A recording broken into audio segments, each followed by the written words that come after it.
अस्सलामुअलैकुम जी, कैसे हैं आप? उम्मीद करती हूँ कि सब लोग ठीक होंगे, खैरियत से होंगे। Welcome to my YouTube channel and welcome to another vlog. आज हम बनाने वाले हैं आलू के पराठे। बहुत ही ऑथेंटिक और सिंपल रेसिपी है। आपको पता है कि अभी सर्दियाँ चल रही हैं और ना सुबह-सुबह बहुत दिल करता है कि हम गरमा-गरम पराठे खाएँ। देसी जो नाश्ता है ना वो हमेशा ही बहुत अच्छा लगता है।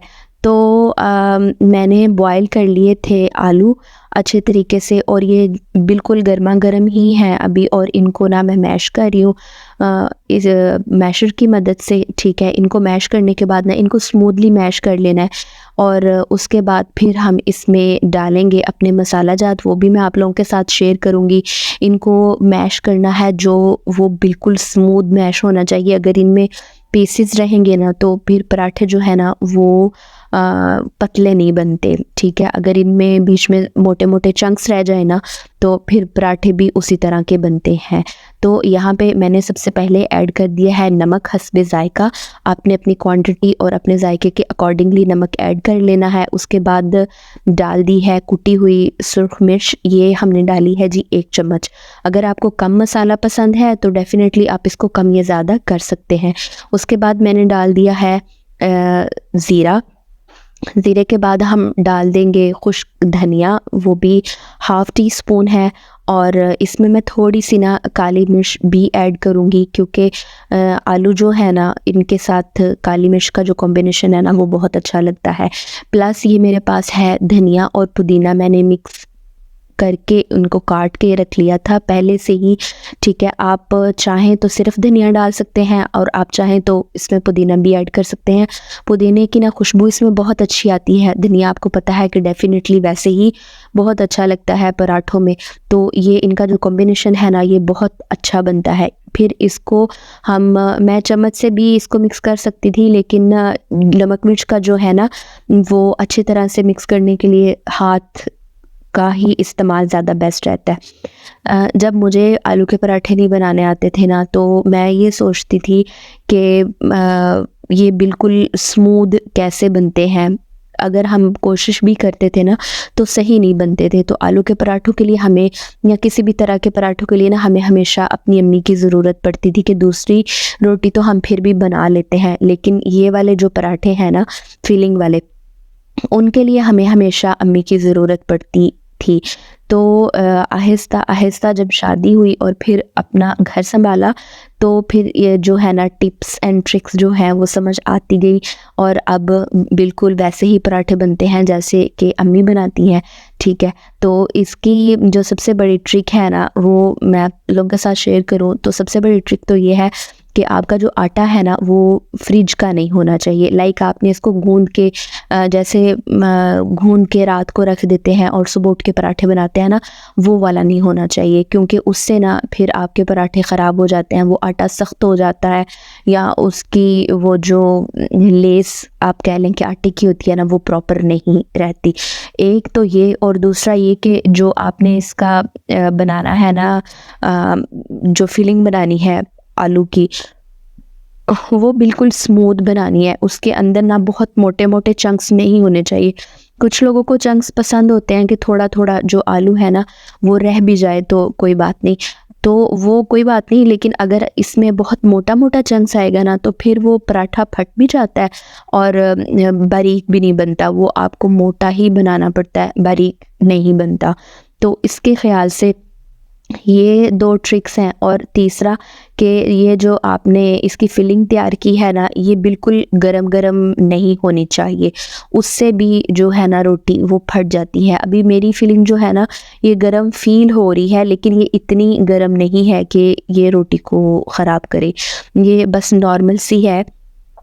क्योंकि सर्दी ज़्यादा है ना तो ये फ़ौरन ही ठंडी हुई जा रही है साथ-साथ। अगर सर्दी ना होती, मे बी अगर कोई मौसम होता गर्मी वाला, समर सीज़न होता तो डेफ़िनेटली इसके लिए हमें वेट करना पड़ता क्योंकि ये पहले से ही गर्म है। तो ये हमारा देखें कितना गोल सा पराठा तैयार हो चुका है, ठीक है। अब इसको हम डालेंगे तवे के ऊपर और वही उसका प्रॉपर जो तरीक़ाकार है जिससे हम नॉर्मल हर तरह के पराठे बनाते हैं उसी तरह से हमने इसका भी पराठा बना लेना है। और उसके बाद इसको ना मैं सर्व करूँगी चटनी के साथ। मैं हमेशा ही पराठों के साथ ना चटनी खाना पसंद करती हूँ।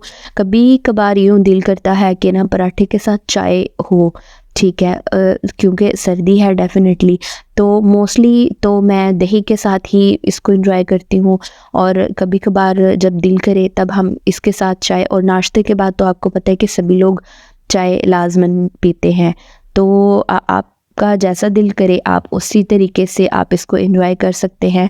और बहुत ही सिंपल, बहुत ही आसान रेसिपी है, और आप लोगों के साथ मैंने टिप्स भी शेयर की हैं। इसको हिलाते रहना है पराठे को, क्योंकि डेफ़िनेटली अगर ये आप एक ही जगह पे छोड़ देंगे ना तो ये एक साइड से पक जाएगा और दूसरी साइड से नहीं पकेगा, तो ये थोड़ा प्रॉब्लम हो जाता है। तो इसको देख के आपने ख़्याल के साथ अकॉर्डिंगली करना है कि अच्छे तरीके से पराठा पक जाए, ठीक है। आप ये देख सकते हैं कि ये इसका कितना प्यारा कलर आया है, ठीक है। जब हम छोटे थे ना, मैं जब भी पराठे बनाती हूँ ना तो मुझे एक चीज़ याद आती है। जब हम छोटे थे ना तो अक्सर जैसे अभी छुट्टियाँ गुजरी हैं हमारी सर्दियों की, तो ऐसे छुट्टियाँ होती थी ना तो हम सारे अम्मी के ना इर्द गिर्द जमा होकर बैठ जाते थे, क्योंकि हमें ये होता था कि जो भी पराठा तवे से उतरेगा ना वो गरम गरम हमारी ही प्लेट में जाना चाहिए। वो मतलब जो होता है ना, एक बहन भाइयों में रेस होती है कि जो पहला पराठा है वो मुझे मिलेगा, पहला पराठा मुझे मिलेगा। तो इस तरह से हम ये रेस लगाते थे कि पहला पराठा हमें मिलेगा, ठीक है। उसके बाद ये यहाँ पे आ जाए अपने रायते की तरफ, ठीक है। रायते के लिए ना मैंने पुदीना हरी मिर्च का जो है ना चटनी वो पहले ही बना के रखी हुई थी, ठीक है। ये मैं मोस्टली घर में ना रखती हूँ, क्योंकि कभी आपको किसी भी चीज़ के साथ ना इसकी ज़रूरत पड़ जाती है, और वैसे भी सेहत के लिए भी बहुत अच्छी होती है। तो यहाँ पे मैंने चटनी के लिए दही जो है इसको कर लिया है सेपरेट। इसके अंदर मैं थोड़ी सी चटनी डालूँगी, ठीक है। और मेरे पास ना थोड़ा धनिया और पुदीना जो है ना कटा हुआ वो भी बच गया था, तो मैंने सोचा कि मैं वो भी इसमें ऐड करूँगी, क्योंकि उससे जो खुशबू है ना उसकी भी बहुत प्यारी आती है, ठीक है। तो ये थोड़ा सा मेरे पास बचा हुआ था, ये भी मैंने ऐड कर लिया। इसके ऊपर हल्का सा मैं बस ऐसे कह लें कि एक चुटकी भर मैं इसके ऊपर ज़ीरा भी डाल दूँगी for the sake of flavour, और नमक डाल के तो हम इसको अच्छी तरह से मिक्स कर लेंगे और हमारी बेहतरीन चटनी तैयार है। अब कुछ लोगों को अगर पसंद हो तो आप पराठों के ऊपर मक्खन लगा के भी खा सकते हैं। दो कि ये बहुत मज़े के लगते हैं कि जब पराठे बने हो ना, आलू वाले पराठे हों या मूली वाले पराठे हो ना, तो उनके ऊपर अगर आप मक्खन लगा के खाएंगे ना तो वो बहुत ही ज़्यादा मज़े के लगते हैं। तो आप उनको मक्खन के साथ भी ट्राई कर सकते हैं और विदाउट मक्खन भी ट्राई कर सकते हैं। तो जी उम्मीद करती हूँ कि आप सब लोगों को ये वीडियो अच्छी लगी होगी, रेसिपी को पसंद किया हो आपने तो वीडियो को कर दीजिएगा लाइक और चैनल को कर दीजिएगा सब्सक्राइब, और दुआओं में याद रखिएगा और इस रेसिपी को ज़रूर ट्राई कीजिएगा। बहुत ही आसान है, बहुत ही सिंपल है, और घर वाले भी बहुत खुश हो जाएंगे कि वाह क्या बात है, हमारे लिए स्पेशल नाश्ता बना है। तो जी दुआओं में याद रखिएगा और चैनल को सब्सक्राइब कर दीजिए। यही मेरे लिए हौसला अफजाई है, और अल्लाह हाफ़िज़।